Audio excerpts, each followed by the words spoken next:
మార్కెట్లో బంగారం ధరలు రోజు రోజుకు పెరిగిపోతున్నాయి. అంతకు మించి డిమాండ్ కాకినాడ జిల్లాలో ఇసుకకు ఏర్పడింది. దీనికి కారణం జిల్లాలో ఇసుక ర్యాంపులు లేవు. పక్కనే ఉన్న తూర్పు గోదావరి లేదా కోనసీమ జిల్లా నుంచి ఇసుక తెచ్చుకోవాలి. ఈ నేపథ్యంలో కాకినాడ జిల్లాకు ఆ రెండు జిల్లాల్లోని కొన్ని ర్యాంపులను ప్రభుత్వం కేటాయించింది. ఆ ర్యాంపులో ఉన్న ఇసుక జిల్లాకు తెచ్చి ఆయా నియోజకవర్గంలోని స్టాక్ పాయింట్స్ లో విక్రయించాలి. కానీ ఇక్కడ కొందరు నేతలు చక్రం తిప్పుతున్నారా? పేదలకు అందాల్సిన ఇసుకను వాళ్ళు బొక్కేస్తున్నారా అనే టాక్ వినిపిస్తోందా? ఇంతకీ ఎవరా నేతలు? ఏంటా ఇసుక ర్యాంప్ స్టోరీ? Let's watch.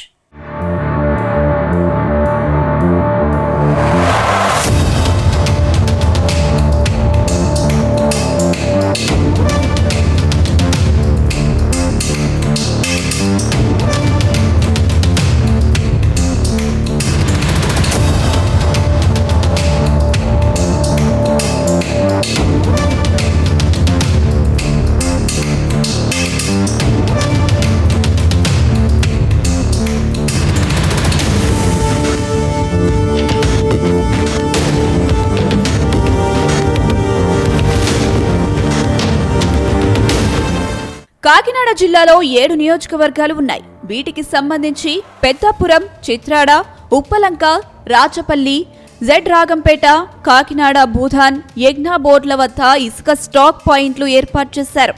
గుట్టల కొద్దీ ఇసుకను ఇక్కడే ఉంచారు. అయితే కేవలం పిఠాపురం నియోజకవర్గ పరిధిలోని చిత్రాడలో తప్ప మిగిలిన ప్రాంతంలో ఎంత ఇసుక ఉంచారు, ఎంత తరలి వెళ్లిపోతుంది, ఎంత స్టాక్ వస్తుందనే దానిపై లెక్కలు లేవు. కనీసం సీసీ కెమెరాలు కూడా లేవు. వచ్చి వెళ్తున్న వాహనాలకు జీపీఎస్ సిస్టమ్ లేదు. అటు రెవెన్యూ యంత్రాంగం స్థలం ఇవ్వడానికే తమ వంతు, మిగిలింది గనుల శాఖకు చూసుకోవాలని చెప్పి చేతులు దులిపేయడంతో కొందరు నేతలకు కాసుల వర్షం కురిపిస్తుందనే చర్చ జరుగుతుంది. మరోవైపు కాకినాడ జిల్లాకు కీలక మంత్రిగా పవన్ కళ్యాణ్ ఉన్నారు. ఆయన నీతి నిజాయితీగా రాజకీయాలు చేస్తారనే పేరుంది. అందుకే పిఠాపురం నియోజకవర్గంలోని చిత్రాడలో ఇసుక ర్యాంపు ఏర్పాటు చేశారు. అక్కడ ఇసుక తీసుకువెళ్లేందుకు వచ్చి వెళ్తున్న వాహనాలు లెక్కించేందుకు సీసీ కెమెరాలున్నాయి. సిబ్బందిని కూడా నియమించారు. వే బ్రిడ్జ్ ఉంది. పూర్తిగా పక్కా లెక్కలతో ఇక్కడ ఇసుక వ్యాపారం చేస్తున్నారు. ఎలాంటి లోటుపాట్లు లేదా ఆరోపణలు రావడం లేదు. పవన్ చిత్తశుద్ధికి ఇది నిదర్శనమని పిఠాపురం ప్రజలు మెచ్చుకుంటున్నారు. డిప్యూటీ సీఎం పవన్ కళ్యాణ్ గారి ఆదేశానుసారం ఇక్కడ అమ్మకాలు జరుగుతున్నవి. ఇక్కడ ఈ ఇసుక ర్యాంపు వల్ల చాలా మందికి ఉపాధి అవకాశాలు కలిగి ఉన్నవి. ఇసుక అందుబాటులో దొరుకుతుంది. ఏ విధమైన ఇబ్బందులు ప్రజలకు లేవు. ఈ చుట్టుపక్కల అందరికీ కూడా వినియోగపడుతుంది. ఇసుక తక్కువ ధరలో దొరుకుతుంది. ఎవరికి ఏ ఇబ్బందులు లేవు. అందరూ కూడా బాగుంది అనే భావనతో అందరూ వచ్చి తీసుకెళ్ళడం జరుగుతుంది. సుమారుగా 10 లారీలు రోజుకి అమ్మకం జరుగుతుంది. ఎవరికి ఏ ఇబ్బంది లేకపోవడం వల్ల ఇక్కడ అనుకూలంగా ఉండి తొందరగా పని జరగడం వల్ల ఎక్కువ అమ్మకం జరుగుతుంది. మరోవైపు కాకినాడ భూధాన్, యజ్ఞా బోర్డ్, పెద్దాపురం, ఉప్పలంకకు చెందిన ఇసుక పాయింట్ల వద్ద ఎలాంటి చర్యలు లేవనే టాక్ వినిపిస్తుంది. ఏ ర్యాంపు నుంచి ఎంత ఇసుక వస్తుంది, ఏ ధరకు విక్రయిస్తున్నారు, ఇసుకను టిప్పర్లు లేదా ట్రాక్టర్ల ద్వారా ఎలా తరలిస్తున్నారనే లెక్కలు ఏమీ లేవు. ఓ పక్కన టిప్పర్లతో ఇసుక పోస్తున్నారు, మరోపక్క టిప్పర్లతో పట్టుకెళ్లిపోతున్నారు.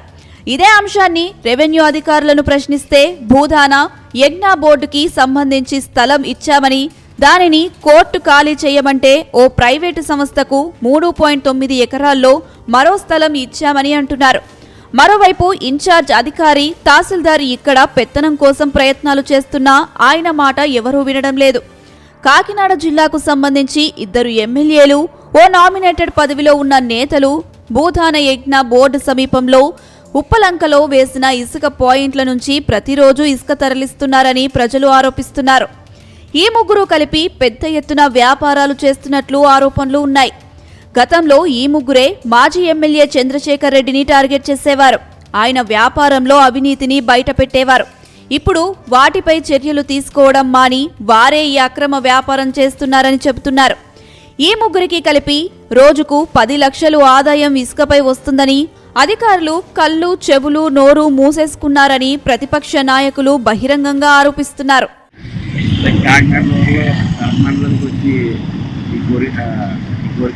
ఇల్లు కట్టుకున్నాం అంటే మధ్యతరగతి ఎవరికి కూడా దొరకట్లేదు.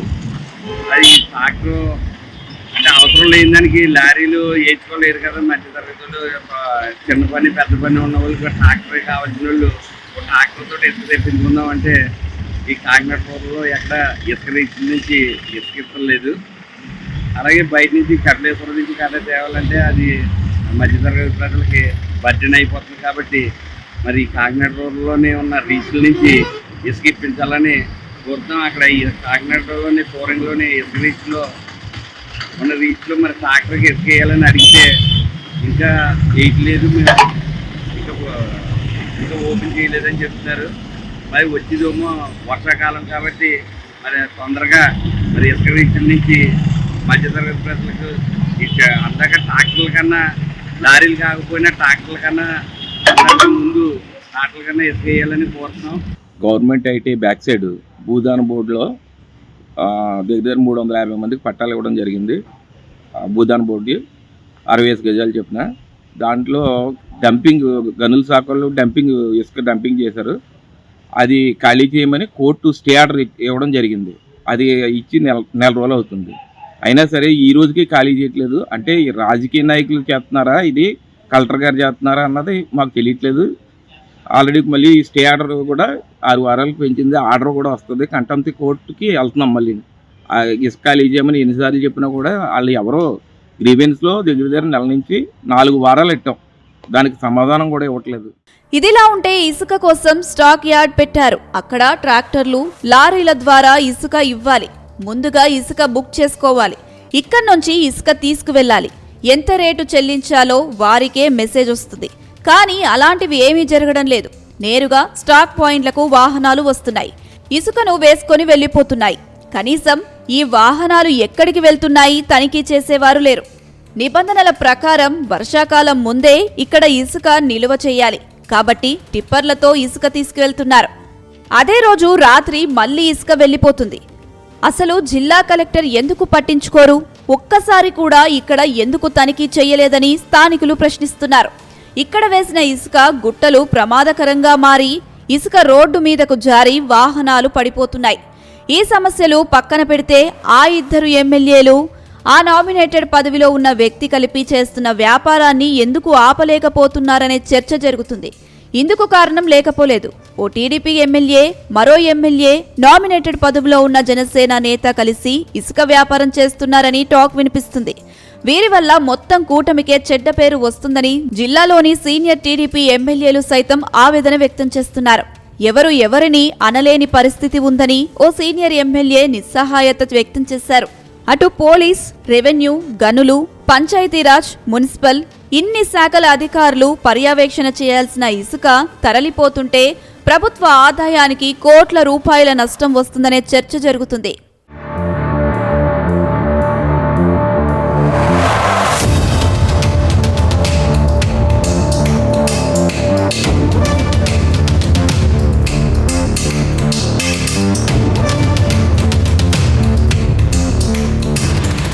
ఇక ఇప్పటికైనా ఉప ముఖ్యమంత్రి పవన్ కళ్యాణ్ స్పందించాలని కాకినాడ ప్రజలు కోరుతున్నారు. అంతేకాదు చిత్రాడలో ఎలాంటి పగడ్బందీ చర్యలు తీసుకొని పారదర్శకంగా అమలు చేస్తున్నారో మిగిలిన పాయింట్లలో కూడా అదే విధానం అమలు చేయాలని డిమాండ్ చేస్తున్నారు. అలాగే ఆ 3 అధికార పార్టీ నేతలు ప్రభుత్వ ఆదాయానికి గండి కొట్టకుండా చర్యలు తీసుకోవాలని అంటున్నారు.